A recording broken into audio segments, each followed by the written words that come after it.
You guys are very strong and promising. And in a room full of people, you would stand out for nothing other than your sheer will to succeed.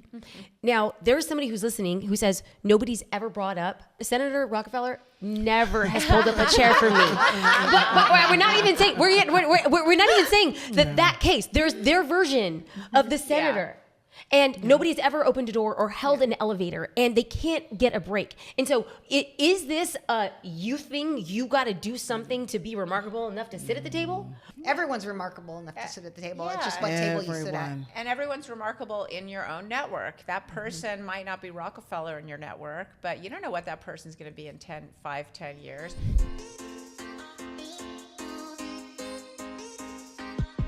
Welcome back to the Jasmine Star Show. This is the first time ever I have had 3 amazing guests all at one time. Now, to bring you guys back up, if we haven't been watching or listening to the preceding episodes, I have had the pleasure of interviewing each person individually.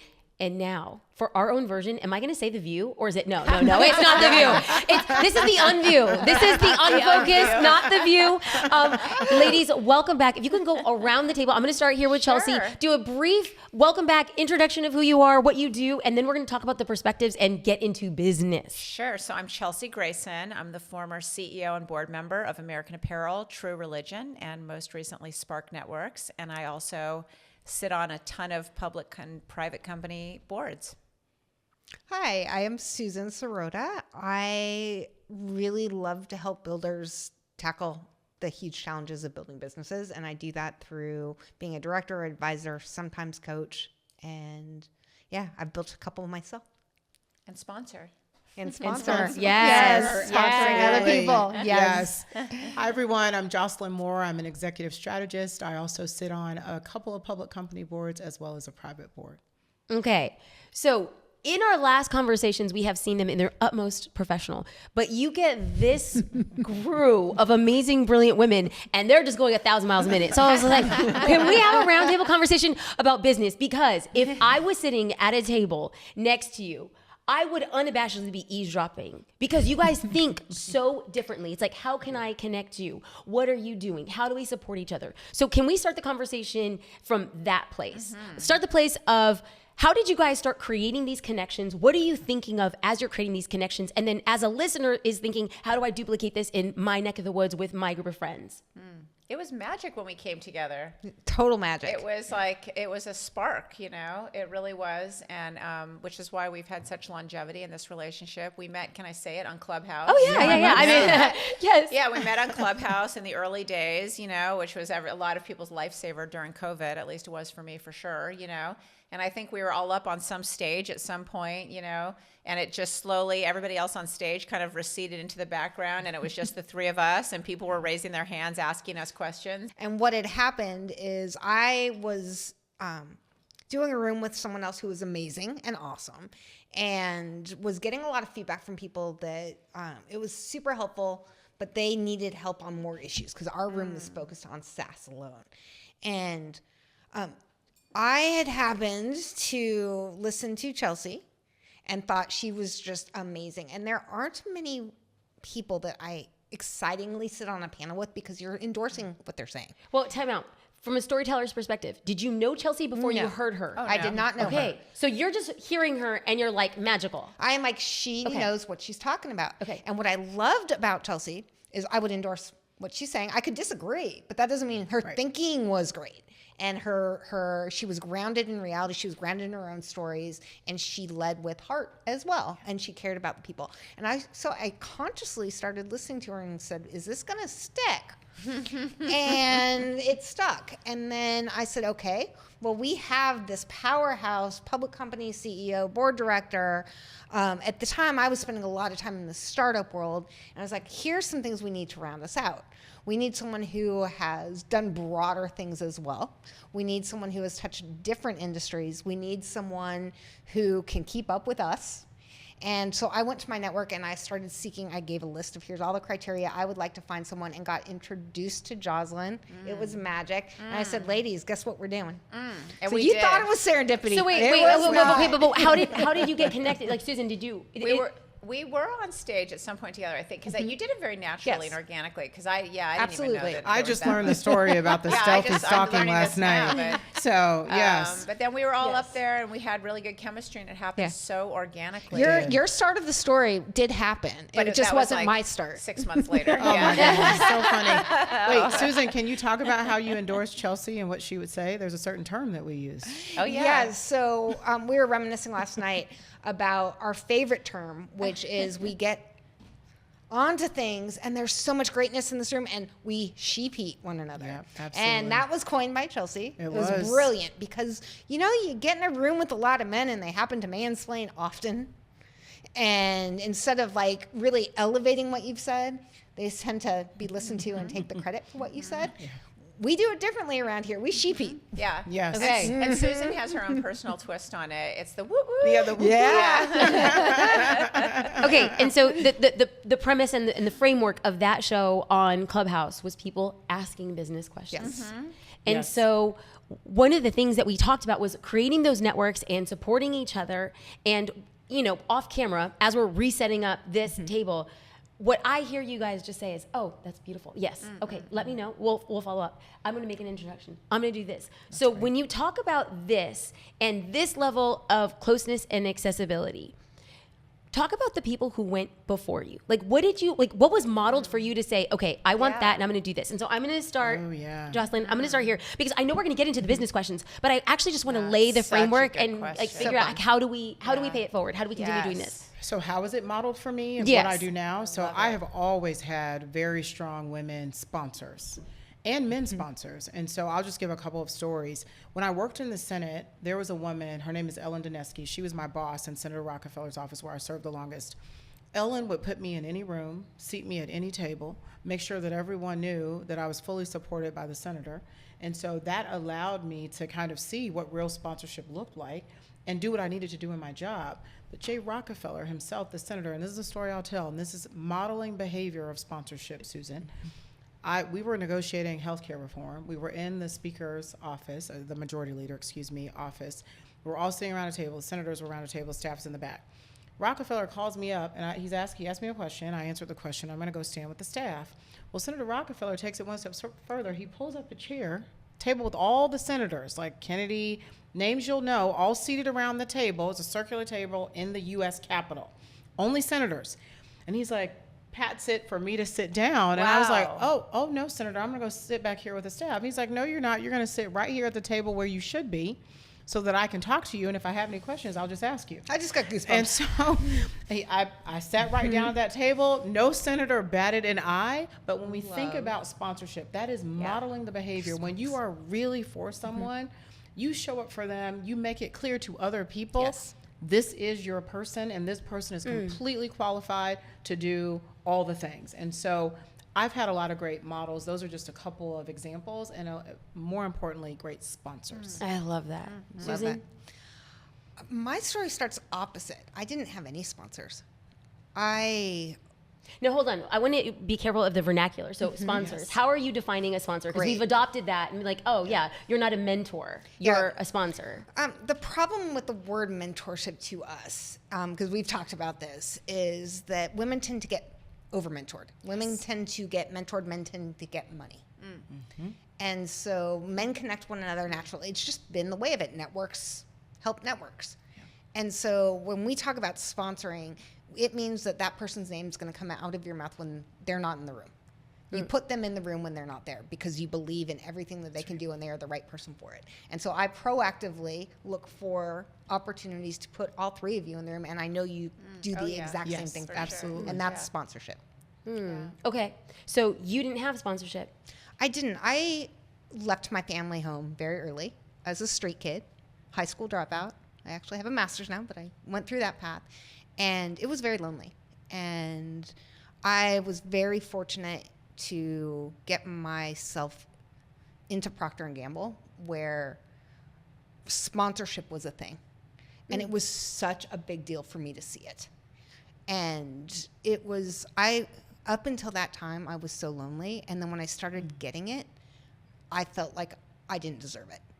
And that was the moment when I figured out that actually I do deserve this and I have a right to be in this room, that I made a promise to myself that I am going to spend my life finding magical people and sponsoring them. Because I never want someone to feel that alone and lonely if they do the work. Thank you. Thank you. Wow, Susan, that gave me chills.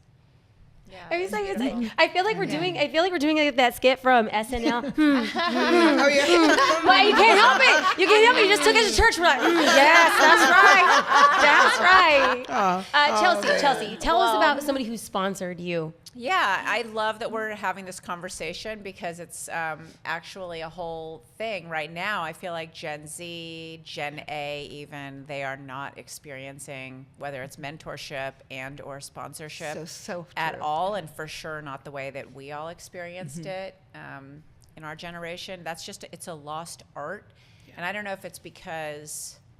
I think COVID accelerated, the, kind of loss of the mentor and the sponsorship, model.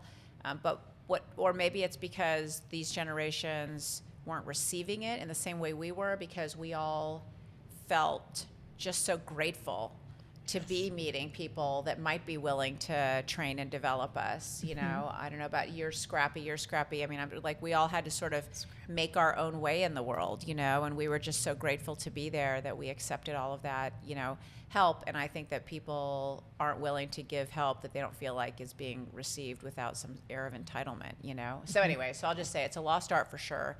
And, I really hope that it starts to come back again, especially with Gen A, because selfishly my kids are in Gen A, But I do think I do agree there's a difference between mentorship and sponsorship. I think mentorship is about training and development, and here's what you say when you go to this cocktail function. Here's how you have to act on the golf course. Here's how you would go and present this particular memo to this partner, or, and then sponsorship, you're absolutely right, is about opening the doors, spreading reputation, around in other rooms where that person isn't, and I think that, to your point, Jocelyn, you take sponsors and mentors that look like you and kind of are you, that you'd model yourself after, a woman, for example, but you also have to take them from out of left field, completely, totally not you. That's right. Because those, like I said earlier, the pale males and stales or whatever, those are the guys, or whoever, that are going to open doors for you that you didn't even know existed. Completely. Absolutely. It's the people that look like us that open the doors where we're like, I want to go through that door. Can you help me get a key to it? It's the people that don't look like us at all that'll get you in places you didn't even know were there, but you should be in there,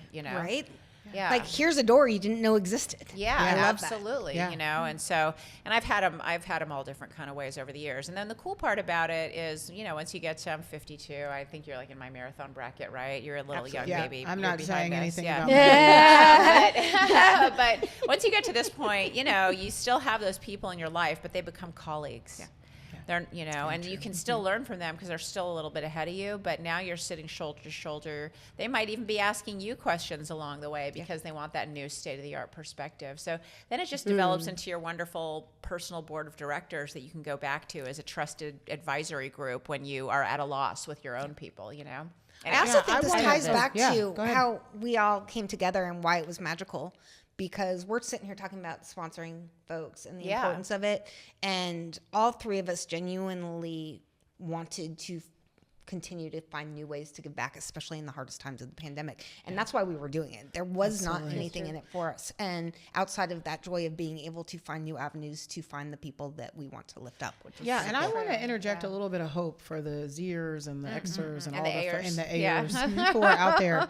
I do think COVID was a great democratization. I think when we look at Clubhouse, we look at, and I know I keep shouting out LinkedIn. I'm not a paid advertiser for that. You will be after Maybe I this. should be. Hey, LinkedIn, put her on your board. You'd be lucky to have her. But the point being, I feel like the Gen Zers, the Ayers, everybody, you have that access in a different way. And so maybe it's more one-on-one. But to your point, Chelsea, the, big groups of, whether it's the baby boomers or others really taking on that mentorship mantle, I just think that the way that work has transformed, and I could say a whole lot more about that, but I'm just going to interject. I think the hope and why we came together in the workforce, as it changes, more women are becoming entrepreneurs, more folks are out in the world and don't necessarily have an infrastructure. So I'm hopeful that the democratization that happened in COVID will continue and a lot more of that one-on-one sponsorship, mentoring is happening and that people are really connecting around the money, around building generational wealth, and around just whatever they want to, you know, have happen in their lives. I love this. I'm going to pop in. So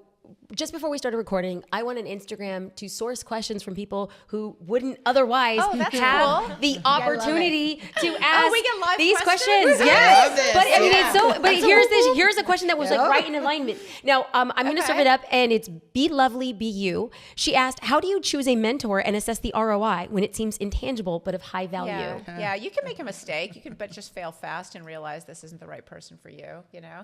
Okay, but yes. Yeah, it's okay to But make a I'm going to mistake break this there. down because somebody's listening who's just like, Yeah. assess it's not right. No, Okay, no. but how? When? Yeah. Why? What's Well, too long? What's too soon? I mean, the first one is always the most interesting one, right? And then I feel like it opens the gate to, you know, the floodgates to the rest of them. But, you know, you have to have some sense of purpose, right? You've got to set out for yourself a strat plan, whether it's a year out, 3 years out, 5 years out, whatever. So you have to have some shape around where you want your career to go. And you pick somebody who's 20 years ahead of you. And I think, like we were talking about this earlier, in addition to what we talked about during our chat about, you know, say yes to everything, also ask everything, ask for everything. You were talking about how you got your first house a while ago, you know, and you wrote a letter to the seller and, you know, oh my gosh, you know, like the gumption to be able to do something like that and then get that house. You can reach out to somebody on LinkedIn. Now I'll be a paid advisor too on LinkedIn. Yeah. We should all be paid advisors. Promoter. Yeah. You can DM somebody. I've gotten some crazy Yes. DMs from people where I was like, "You're a MBA student? Wait, what?" Exactly. But then you can forge a connection, you know, and that how else are they going to reach out and get me unless you're at an organization together? In which case, make a meeting, make a 15-minute meeting. It could even be over Zoom and say, look, I admire where you are. You're 20 years ahead of where I am, but in 20 years, you're who I want to be. Here's the reasons. Would you take me under your wing? Would you walk me into those rooms so I can see what the dynamic is like? You know, would you talk to me about, you know, the 5 steps to, you know, how X, Y, and Z gets done? And the worst that can happen is you get a no, you know, but you'll probably still get a LinkedIn connection out of it. And then who knows where that goes. You know? I want to build on that because I think that can work half the time. I think the other half, you don't want to ask anyone to be your mentor. And so it really is reading it. What I think you do is you do exactly what Chelsea just said, is you do your research, you know what you want, and you find someone who's been there, done that, and you reach out and you ask them for something very specific to help you with that. Yeah. And then what you do there, it's easier for that person who isn't committed to you yet to do one thing that makes them feel good because it's leveraging their experience. They give you that piece of advice. Then what you do next is you follow back up and you let them know how you applied their advice and what happened. Good or bad. Yeah. It's how our relationship started and why I was so wildly attracted to you, Jasmine, because you followed up and you said, this is what I did. Thank you for taking your time. This mattered. And then that person now has some buy-in into what you're doing. They have some ownership into your results, and you can start letting that relationship develop more naturally. You're not asking for that huge commitment up By front. the way, these people are in your daily life all over the place. This is what I was going to say. They sit in it the doesn't office have next to be you. hard. They're an advisor on something it you're working on. doesn't have to be hard. Yeah, they're good. They're Yeah. all over the place. Just look for them and make the ask. And I would say to be walking lovely, it goes back to what I was saying earlier. How are you leveraging your current networks? If you look up and you look around, your mentors are often already there. They're already in place and they've already been mentoring you. You may not identify them as such. And I take a more amorphous approach to things. I don't necessarily do all the planning. I'm a little bit more serendipitous. And so my mentors were always there. We've talked about it. They were always there all of the time, like guiding me gently, advising me gently. And so calling them, sometimes I may not have ever said you were a mentor, but when I look back, hindsight, oh my goodness, this person opened all these doors and maybe they were a mentor and sponsor. So I would say to our listener, this person is probably already within your network, and that makes the connection and the bond that much more easy because they are already invested in your success. And it could be a friend, it could be a colleague, it could be a family member. Like there are lots of ways to leverage people in our lives to help with our journey. Okay, as a point of clarity. Can I say that we all come at things differently, and it's awesome. And I love it. Yes, and it should be.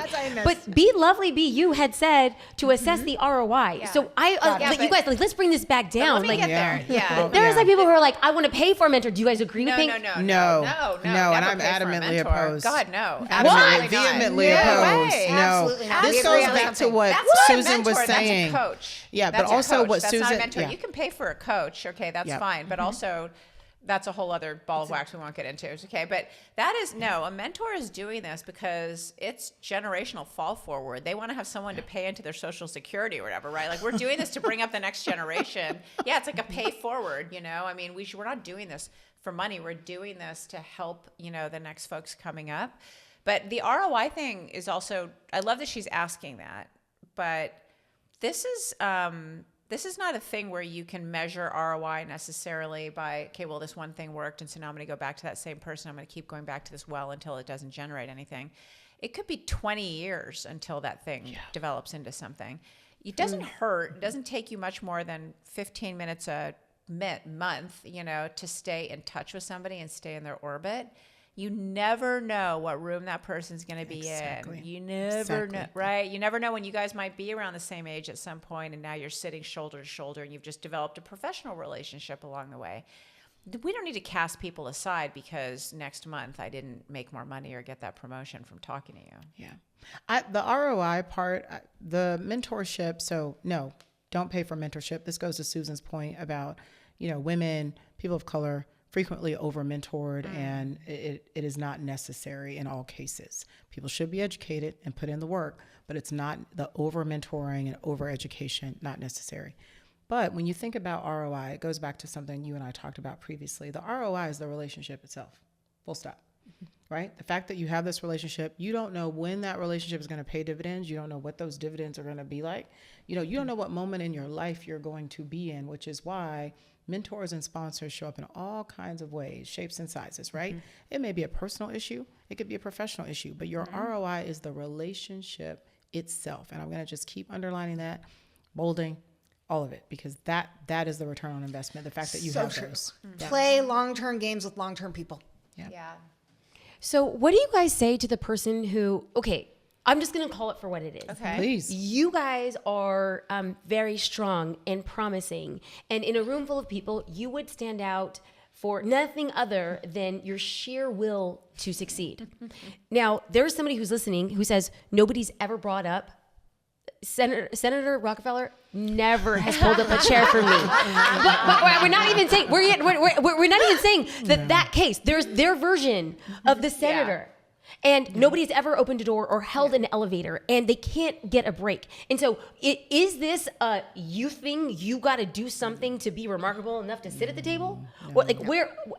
Everyone's remarkable enough to sit at the table. It's just what table you sit at. Everyone. And everyone's remarkable in your own network. That person might not be Rockefeller in your network, but you don't know what that person's going to be in 10 years. That person could just be remarkable in the organization you're in right now. Maybe they've never been on the front page of the paper or testified in front of Congress, but they can help you within your organization.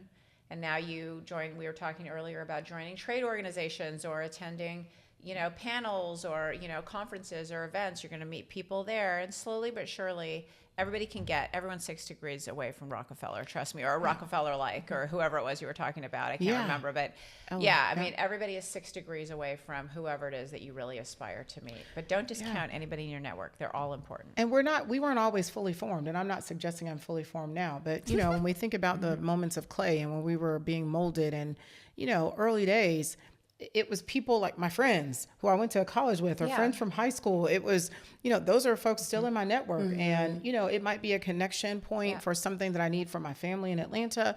It might be, hey, you're the concert promoter for so-and-so and I want to go to this concert. Like, it doesn't have to be a Rockefeller level.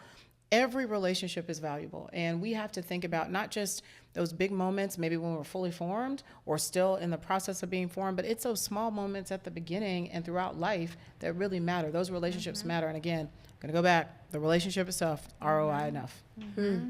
But your people who are going to naturally mentor you also don't want to feel like it's transactional. That's why right. I hate it. That's why I want to steer your person away from using that ROI concept, or from even the idea of, well, there's nobody as important in my network as Rockefeller, so what are we really doing here? I want to pay somebody to, nobody wants to feel like they're in a transactional relationship. They want to feel good about what they're doing for you, and you want to feel good for having received it.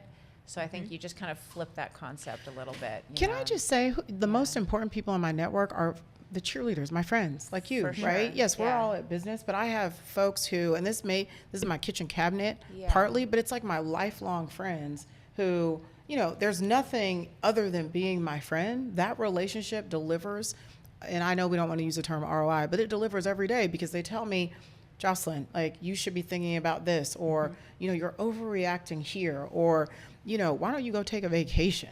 Like, those are the things that really matter. And when we have those people in our lives, they are mentoring us along the way. They're giving us what we need in a different way. Yeah. What's that phrase that you are the sum of the top 5 people you hang out with? That's exactly right. You surround yourself by, and Yes. look at those. Look at that list. Yeah. And I just adding to that, we were talking before we started taping about one of the things that we found interesting is that all 4 of us here didn't start with the leg up. No. None of us came Not at all. from here is our family money, here Ivy League schools, any of that. Yeah. We all figured out at the beginning, I think, the common thing was do good and it comes back. Like, it's what you're saying about not being transactional. It's about what you're saying about the relationship itself. It's like, put yourself in rooms and be a good person. Be a good Help other person. people, Yes. and then ask for help back. Have the courage to do it. And that's what it really takes to get started. I think it's like a perfect segue. I have another question, if you guys would allow. Oh, of course. Of course. The Annie method. She asked, how do you manage closer relationships seeking more from you as your success grew? Oh, that's a great question. That's an Jocelyn, excellent you left, you go question. first. The people who are meant to be in your orbit, so you can talk about the folks that you mentor or sponsor, and I have a lot. I think people want to see you succeed, so they understand the ebbs and flows, right? They understand that at certain moments, as long as I'm authentic and I show up authentically for people, sometimes that doesn't mean I'm consistent. It doesn't mean you're going to reach me at all times of day and night. But that I'm there for you when you need me. And so I think the folks who, the way that those relationships work best is that you understand I'm human too. Like again, not fully formed, not perfect. I make mistakes and fail every single day, but that's part of the journey, right? When I think of the folks who are my mentors and sponsors, they failed. Sometimes I can't reach them. They have human experiences like the rest of us, and that is what attracts me to them more, because I was like, what I've gone through. That's how you listen to them, because you're in a bad spot, and they're like, let me tell you what happened when I was in this awful spot. Exactly. Yeah, totally. Okay, but what I think I'm sorry. I don't want to. I don't No, want to. let's get into it. I feel like, though, because what I felt like she was asking, and maybe I'm not interpreting right, but it's how do you manage close relationships seeking more from you as your success grew? Oh. Yeah, okay. but I was again, saying, but this can I answer? Yeah, no, please, yeah. As my success grows, the expectation is that it's more time and more people, right? And so what I'm saying is, for the more time, more people, like the expectation. So I'll give an example. I have a mentee, and we used to meet on a pretty regular clip. Right. And so as my, time gets less and less, I don't know if this is a success thing. I can't even talk. As my time gets less and less, I have had to manage that mentorship and mentoring relationship to say, I'm still here for you. And that was my point. Like it changes too. The relationship changes too. But the folks who are with you, they don't mind that. They're clapping for your success. Got it. Right. And they understand, because that's something they may want to do, and they see you as a person. They don't see you as a, this is a person over here, and not really a person, but this, ideal. I say Sorry, no Chelsea. a lot. I say no a lot. I say no a lot too, and I also convert some relationships that shouldn't be mentor-mentee or sponsorship relationships, that actually should be advisory relationships, consulting relationships. Paid. I'll convert to, we can still have these conversations, but I'm giving you, this isn't just I'm fostering along your career. I'm helping your business. I'm Okay, helping Chelsea, you. can you please And I define convert the to two? consulting. Can you please define the two, and then educate people about the difference? It's like the Supreme Court said about porn. You know it when you see it. Oh gosh, They really, your one-liners, they those really did zingers. say that. You know, No, you're they did. awesome. They really did say that. Yeah. I use that line now for product market fit. You know, but when you're when it starts to feel transactional, where they're coming back to the well and you're like, am I running your marketing department? Am I teaching you how to run your HR? When it's less about I'm helping you, leapfrog to the next part of your career to I'm just telling you how to run your division now, or I'm just helping. And so you can feel when that starts to happen, and I'll let them get, one or two, come backs to the well or whatever, but then I'm just sort of like, gosh, you know what? This actually is how I help people in my consulting. I have an advisory business, a consulting business. This is actually how I help people on the other side of the house. And I really do feel like you'd benefit if we had a much more formal relationship, and so why don't we convert this? Here's my monthly retainer. I don't do hourly, and here's my monthly retainer, and let me know. And then when you make people put their money where their mouth is, they straighten up and fly right pretty easily, right? They either do convert to consulting, and now you're just not a nice retainer, and hey, you generated some business for yourself, or they get back to just the pure career stuff, which I'm happy to talk about all the live long day, I'm with you, and I think that it's how you say no, right? Because what you were saying was when you are now taking advantage and you are making the relationship as a mentee more transactional, I'm okay saying, okay, you want to be transactional. If I'm making you money, then don't take advantage and pay me for it. I also think if it's not the relationship that you have that's asking for more, but you're just getting too many requests from people to serve them, saying no, not me is really helpful. It's like being able to say, you know what, I don't have the bandwidth for this right now, but let me connect you with someone who I think could really help.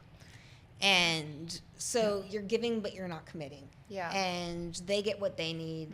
And there's something really wonderful and powerful about the no, not me. Yeah. Can I just add, you're seeing some magic here with these two. So I lead with heart, and you see part of my challenge is I may never convert some of my folks to advisory because I'm like, I can't possibly. But wait, hold on. Do we understand what's happening here? possibly. They're mentoring you. No, I know. They do it all the time. They do it all the time. Oh my goodness. And I love it. They're so good. But I'm always well, yes, I will help you and I'll be, this is why this is such a great question. And you're seeing the mentoring happening let me tell you, I have a lot more real time. time. My bandwidth might be totally taken up for these mentoring conversations, but I have all the time in the world if you want to pay me. Yeah. Okay. That's how you should think about it. Because your schedule will free up dramatically if it's a $20,000 a month retainer on something. I love it. I love it. And I do want to bring it home on the fact that I think that there is a difference between how we react when that question sort of set us up for taking too much as you get better in your career. And that I think that what you've seen is how we all react when it starts to become transactional to repeat and shepeat what Jocelyn was saying is if someone else, a mentee, makes something more transactional and is wanting more, I back off really quickly because that's not the relationship I'm signing up for. Okay, switching gears. I.Acri said, when is the right time for me to launch my product? I love that question. Oh, well, we got a lot of answers to that Who's one. going first? Why don't you take that one? Yeah, I mean, first Hold of on, all, you guys. Do you guys just understand what just happened? It's like, hold my beer. Yeah. I mean, or Trish is like, hold my earrings. Hold my earrings. Is there a need for your product? And you don't have to be unique. There could be 8 million other products just like this one. But is there still available TAM? Right. Yeah. So is there Total still addressable market. Yeah, thank you. Total addressable market. Thank you. You'll put it up on the screen. But are there still people available out there, and a large enough one that it makes sense from a monetary perspective, that actually want this product? Again, yours doesn't have to be the best, doesn't have to be perfect, doesn't have to be filling in a niche that's never been filled before. None of that. That's all very daunting. So that, two, do you have a way to make this product that is scalable and doesn't keep you in debt for the next 5 years? Because I don't like this whole, we're not profitable for 5-10 years. Like, are you going to start making money off this thing pretty quick? And is it scalable? So you're not doing it in your garage forever. Do you see a supply chain out there or a way to make this thing? Yeah. Right? 3, do you understand? And then I'll shut up, okay? But No, just- that's great. This is excellent. and then, 3, and there's obviously 8 million other things, but 3, do you have somebody who understands putting aside brand marketing? Because as the founder, I would assume you know how to do brand marketing for days because it's your own thing and it's your baby. Do you have somebody who understands marketing technologies? Period, end of story. Because if you are not state of the art on whatever today's best marketing technologies are, you're sunk. I don't care how amazing your shit is. Okay, go. Okay, so I go the opposite route. I love that. Okay. I'm like, Jaws was ready to go, and I just jumped in. Go. I think it's a big old, it depends on your business. So if you are launching a product that is a physical product that it's going to take you're going to have inventory. It's going to take you 6 months to change something on it when you find out what people love and hate. Get a little more in market, get some real learnings first before you go. If you are doing a services business or if you are doing some tech businesses, then find a way to launch yesterday. And that might not be a full launch. It might be I'm putting up a page that asks you to enter your credit card to buy this, and then I give you a message that I don't have a product, I'll put you on the wait list. Like find ways before you are going all in financially to really support what Chelsea was saying, and find out if what you have is right. How do you talk about what you have? And the only real way you do that is by getting yourself out there. And so do it smart, do it carefully, make sure that you're not promising something that you can't deliver on, or if you do promise something that they know its future, and you create a magical, wonderful cult from the shared problem. And they'll give you that grace when you're figuring it out, but go in those situations. So it really does depend. What are your thoughts? I'm going to sheep-heat everything that you guys said. And I think you have to really, as you've said, do the work and make sure you know. Like, you can't just say, everybody wants to be a founder. It's a sexy thing. And everyone wants to have a product. So you have to really know, is this product viable? What market am I talking about? What are the macroeconomics that I'm starting this business in? Yeah. And is it going to work from that standpoint? So I think everything that you guys have said is absolutely true. Now, the other side of that is, I do want people, as they're thinking about founding a business, we don't want to say don't do it. And, failure teaches us, lifelong lessons, but know what you're getting into from the beginning, because you don't want to, as we talk about, generational wealth, there's a fast way to not have generational wealth is if you fail horribly and have spent all of your money because you didn't do the research. Absolutely. So I think there are lots of layers there. Okay. Yeah. So I'm gonna repeat because I take notes and this is how I learn. If you have a question, when is it ready to launch my offer? Chelsea, focus on the total addressable market. Figure out the path to profitability. This is not going to be, I'm going to be in debt for 5-10 years. There's no glory. There's no glory in that. And then understand the latest marketing technologies. If not you, then somebody on your team. Susan says, it depends. If you are doing a product, it's okay to go a little slower. If you're doing a service, move as fast as possible. But the goal is always, can you deliver on the promise? And Jocelyn had said, number one, do the work. You have to understand what you're getting into, understand if it's viable and the macro considerations. And then she had said, lastly, know what you're getting into. And that's where I have a question. I never knew what I was getting into. Like, come on, you guys. Like, did you guys ever know what you were? I mean, isn't that like a big thing? Like, how do you know? Like, what now? No, somebody's listening and be like, what do I need to know? I'm going to challenge you. So Okay. I'm a yes and no. I think you knew what you were getting into. There's an evil empire in you, like there was in like Jeff Bezos. It wasn't like, I'm going to sell the most books on the internet ever. No, he was like, I'm going to world domination. I'm going to sell everything everywhere all the time. Only Alibaba is going to challenge me, and not even them sometimes, right? I mean, like, I think there's a every successful entrepreneur like you know, there's something where you might not be able to predict the future, but you know what your empire is going to be. You're thinking world domination always, right? I mean, I think so. I don't think you're ever thinking small. Okay, but I hear it as a difference. And I mean, let me hear the nuances. It's know what you're getting into, and then know what it is you want or knowing the vision. Well, So- okay, getting into, I think would, and then I'll shut up. Sorry. No. But like, I think there's no. Chelsea, if have you we met knew, you? if you knew, if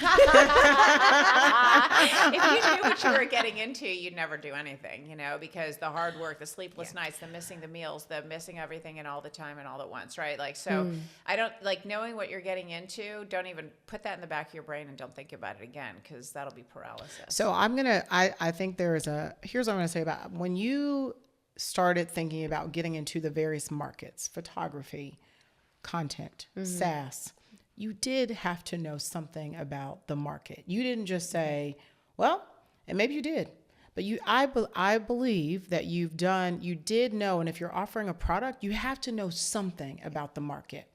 The distinction, I think, in terms of, you're just going to jump out there and you don't have to know everything. I think that's a different level. I think it's on a different plane. And I don't know exactly how to articulate it. So I'll just give an example. For me, I said my career has been serendipitous. I've never planned this is what I'm going to do ever, right? But in politics, I knew a little bit about politics. Like I knew the basics of politics. I had done the work.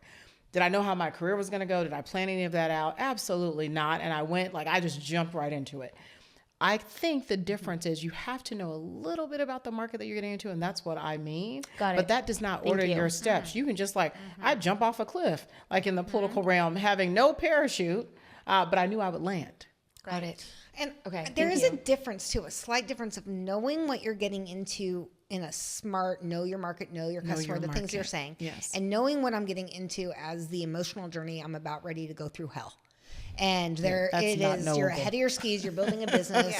You can't define that. You can't listen to that. You can't, people have, I'm told, go through horrible childbirth and then have another baby because they don't remember that pain, forgot but the it. pain is real, right? The pain in building is real. And I think that you can't really know until you know how bad and how hard and how lonely it's going to be at moments. But you also don't know how great, how much you're going to learn, how much you're going to grow, the people you're going to meet along the way, and the human you become because of it. You don't know that, but you will experience both. So before I went to law school, I read a book called 1L by Scott Turow. Oh yeah, I know. And that I mean, book. this is the book that I know you that read book, yeah. before you go to law Yes. school. And he literally on page 1 is saying, don't go to law school. Yeah. Like Yeah. if you're going for all of these reasons, Yeah. Don't go. Yeah. don't go. Yeah. And then he gets into explicit details telling you the horror stories. Yes. Yeah. And so, And they're all true. and they're all true. Yeah. All of them. He We is all- not we wrong. experienced them all. The reason why that book is still in print and still doing extraordinarily well is because it spits the truth. Yeah. So Yeah. if somebody had told you all the painstaking experiences, would you have even listened? If you're an entrepreneur, No, if you're a gotta small go. business founder, you have something in you that is a burning compulsion to make that product, to develop that service, to provide whatever it is, to build this business around this. If you don't, you shouldn't be doing it at all, like Scott Turow said about law school. Okay, if you don't have that, you shouldn't be doing this. Can you say that right? again a little bit slower? If you don't have what? Like Yeah, listen, if you like don't this have, if you're not compelled to do this thing, notwithstanding what everyone's telling you about, the hours, the things you're going to miss, the meals you're going to miss, the the relationships that you might burn a bridge in or whatever, the debt, whatever it is, the sleepless nights, the stress, the anxiety. Difference between the two, of course, is stressing about something that exists already. Anxiety is worrying about something that has not yet come to pass, and you have both when you're an entrepreneur. If any of that deters you and you don't have a compulsion to move forward with your thing, then you shouldn't be doing that thing. So go ahead, Susan. No, you go. I'm going to take a different view because I do think some of life has to just be the journey, whether or not you have a compulsion or not, right? There are things that I would tell you I've done that I haven't been completely, I'm like, oh, the NFL was an example, right? When I said I didn't want to go, had work-life balance, but it turned out to be amazing. I didn't have a compulsion around it. I know that's slightly different, but that was my career at that point in time. Yeah. And I think when you talked about American Apparel, right? That wasn't completely I am so committed to doing this and this was my path. This is what I wanted to do. So I think there is it's both and. Yeah. Right? But It's my the thing was- intersection of what you're it's saying both because it and. is fine. I think that it's, some people will have a compulsion, some people won't. Yeah. It's what you both are saying, which I believe is find a purpose bigger than yourself in that business and that money, or you won't get up the 75th time someone kicks you in the Because you gut. were that's right. compelled. You had but the same thing that I am, right? You want more a compelled. success. Yes, that's You right. want to be successful. That's right. You want to be taken seriously in Absolutely. your lane, whatever that is. Or Absolutely. multiple lanes. So that's it, right? And this person that wrote in this question is compelled by they want to release this product, or I can't even remember what we were talking, which question this was. And I do but- think it. So I it's think how do there we is a find- difference define between compelled? being compelled Define and what purpose. compelled Yeah, you. define what compel is. I think Yes. I think a purpose. So, like, I look at when you asked that question, the first thing that went through my mind is I would do the businesses I've done. I'd make the choices because I would never want to give back learnings. But maybe I wouldn't do hardware ever again. Maybe I would going back. I wouldn't have done hardware. In And retrospect. So what went through my brain while I was processing real quick was hardware is hard. They say that because it takes you 18 months to change anything because you are so dependent on other people's errors. When we had Waggett, the best supplier in the world put the wrong product, GPS module, in 80% of our units. And we couldn't even figure out why. So for 5 months, I had to wake up not knowing what the problem was. Tell me your problem, I'll go solve it. I nearly lost my mind in that process. And then, thank gosh, we had a community that was a cult and gave us grace because it took another year and a half to get the product out and millions of dollars because it's so capital intensive to fix that. And even if someone else's fault, you have to wait for the parts, you have to do all that, right? So it's like there's something so hard about it. And I was sitting there going, I don't think I would. But then I was like, do you know what?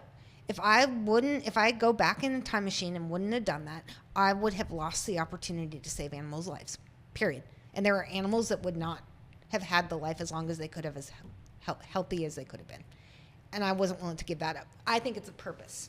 I think it's a not a purpose compulsion, bigger but a than purpose. you. Yeah. Nobody could have told you anything when you went into that business. They No. they could have said to you, you're going to have all these issues, and you're going to say, I'm equipped, I can handle this, I can solve those problems as they come down the pike. In retrospect now, you're like, damn, that was exhausting. But, but nobody could have told you nothing. You stormed through walls. Yeah, that's true.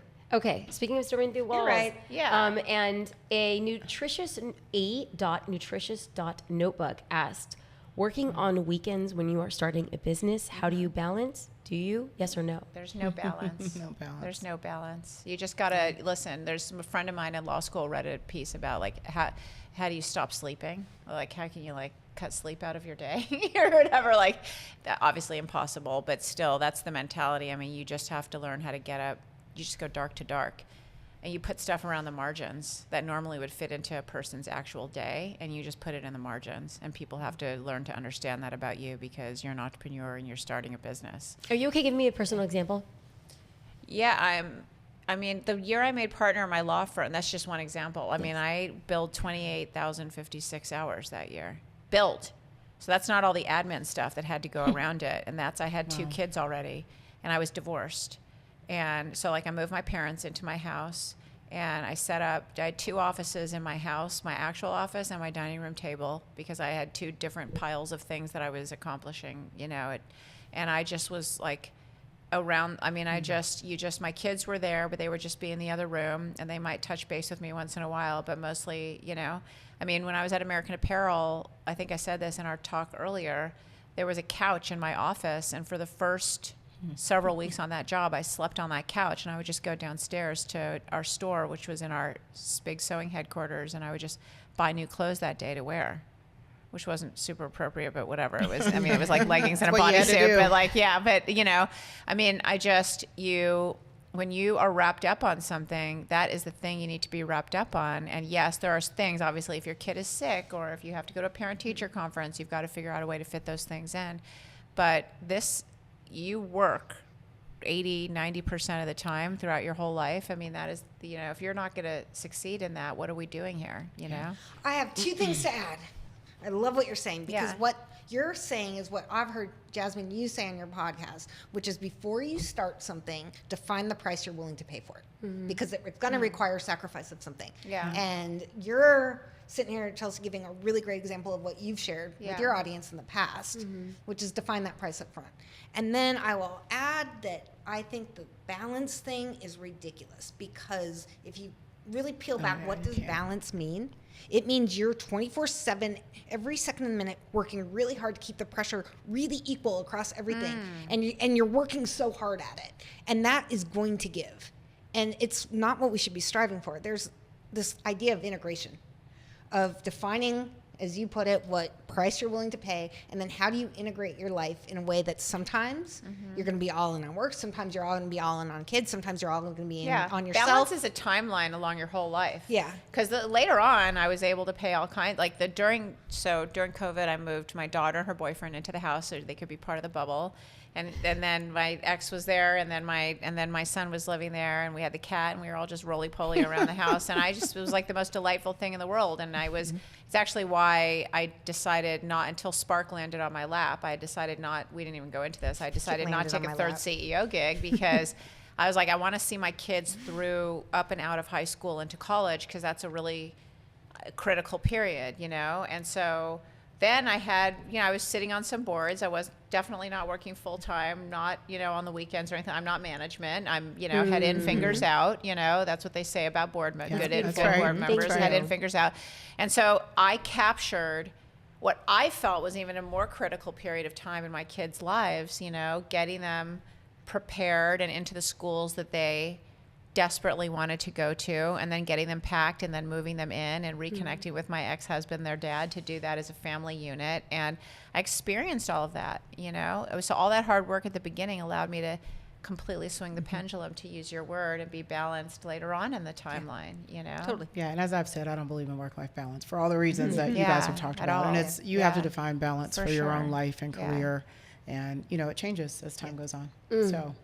Yeah. So we, speaking of the swinging of the pendulum, we covered a lot of topics, but just before the camera started rolling, Susan, you reminded, I'm not going to say us, at least not yet, and I'm working toward it, but you said why we do what it is we do. And there was a founder who had sent you a message, and we don't have to get into the message, unless you think it's appropriate if we leave people out, or leave like any sort of identities. But there was this thing. What is the overall theme of why you do it? Yeah, so right before we started, I won't give details outside of Sam. Your text me made me say, hey guys, pause. This is why we do what we do, which was you took some advice that you had to do on the people side. And you had a hard discussion that ended up firing someone, and it's better for the whole machine, and you did it. And I am so proud of you, and being able to watch you grow and be able to do that hard thing, because I know how big your heart is, but do it for the good of the system, and to know that was incredible to watch. And it was the example of why the four of us do what we do, because we really can see the impact and the hope that we make. Yeah. Chelsea, why do you do what you do? Well, anything I do ever at this point is for the benefit of my family, if you really want to get down to the fundamentals. That's fine. I know that's not the answer you were looking for. No, I wasn't looking for I'll give you the an business answer. reason. But. No, I was looking for the truest thing, because I think that what comes up as truth is inspiring and empowering to other people. It is okay. I do what I do for my family. I really do. I was raised by these incredible parents who they maximized the hell out of very little. It was like that book Stone Soup that we read to our kids, where I don't have to get into it, look it up, Stone Soup, ding. But and that came from generations of people before them that had taught them how to create a net, whether it's economic or love or whatever it is, for the next generation coming. And it's a small family, but it's a strong family. It's strong DNA that comes from both sides.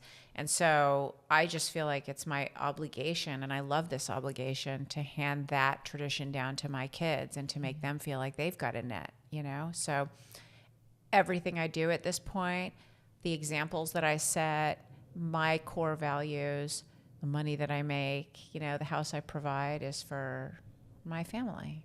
And if I may, from an outsider's perspective, when you say is to create a net, for people who are listening, you're helping them build their own net too. And I'm trying to teach them how to fish instead of giving them the fish. Yes, and amen. So, Jocelyn, why do you do what you do? It's very simple, just to leave the world better than I found it. And, highlight, underscore, bold. Yes. People have poured into me, so it is incumbent upon me to do the same. And I don't have kids, but I have nieces and nephews, and they will inherit a very different world than I inherited and was born into. And so I feel like when we think about generational mentorship or generational sponsorship, we have to be the ones. We have to be the change we want to see. That was beautiful. Jasmine, why do you do what you do? I do what I do to give more than I took. If I can give 51% to the 49 that I have taken or have been generously given, I will know that I did the thing that I set out to do. So thank you. Thank you for asking. Ladies and gentlemen, watching and listening to the Jasmine Star Show, we've always maintained it's just one piece of action. And so today we're going to up-level it because we've never had 3 guests on the show. So we're going to ask for 2 things. 2 pieces of action. Number 1, what table can you add a chair to and invite a person to? There is somebody who wants to sit at your table. Even if you think you're sitting at the cafeteria table that all the nerds and like the goths sit at, somebody wants to sit there. Add a chair to that table. I'm a nerd. And number 2, can you ask somebody for something, as uncomfortable as it may make you feel? Those are the 2 action items, because the women seated at this table have done those things tenfold. And they've set a proof and a framework that they have been told no more than they have been told yes. And they have opened doors for other people who have expressed appreciation and expressed ingratitude, and they continue to do that. So they have proven that they are better on the other side of it, and we all hope that that is the same for you. Thank you for watching and listening to the Jasmine Star Show. It is an honor and a privilege.